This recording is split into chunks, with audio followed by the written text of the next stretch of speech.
কেটে গেছে কালো মেঘ, এমবাপ্পে এখন মুক্ত বাতাসে নিঃশ্বাস নিতেই পারেন। ধর্ষণের অভিযোগ থেকে অবশেষে তাকে মুক্তি দিয়েছেন সুইডেনের আদালত। কলঙ্কের বোঝা মাথায় নিয়ে গেল কয়েক মাস, দুর্বিষহ সময় কেটেছিল তার।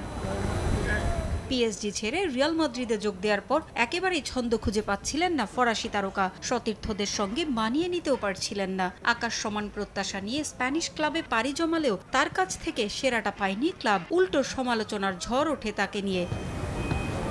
এর মাঝে গেল অক্টোবরে নতুন বিপদে পড়েন ফরাসি স্ট্রাইকার। নেশনস লিগের ম্যাচ চলাকালীন ছুটিতে থাকায় সুইডেনে অবকাশ যাপনে যান। সে সময় এমবাপ্পে যে হোটেলে ছিলেন সেখানে এক নারীকে ধর্ষণের অভিযোগ ওঠে। এমবাপ্পে একই সময় হোটেলে থাকায় গোয়েন্দাদের নজরদারিতে ছিলেন এতদিন।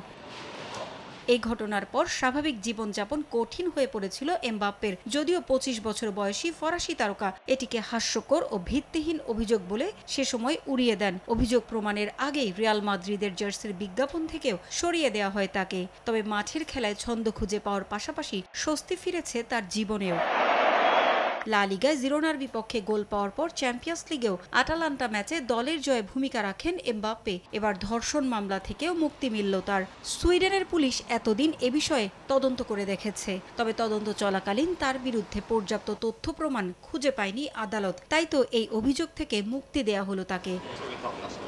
তদন্ত কর্মকর্তা মারিনা চিরাকোভা জানান, ধর্ষণ ও যৌন নিপীড়নের অভিযোগে একজন সুপরিচিত ব্যক্তিকে সন্দেহ করা হয়েছিল। তবে সুনির্দিষ্ট প্রমাণ ছাড়া তার বিরুদ্ধে তদন্ত চালিয়ে যাওয়া কঠিন হয়ে পড়েছিল। তাই তদন্ত বন্ধ করে দেওয়ার সিদ্ধান্ত নেন তারা। রিয়াল মাদ্রিদের হয়ে এখন পর্যন্ত ১৫ ম্যাচে ৯ গোল করেছেন এমবাপ্পে। অভিযোগ থেকে মুক্তি মেলার খবরে এখন আরও নির্ভর হয়ে খেলতে পারবেন ফরাসি স্ট্রাইকার। পারভিন আক্তার, সময় সংবাদ।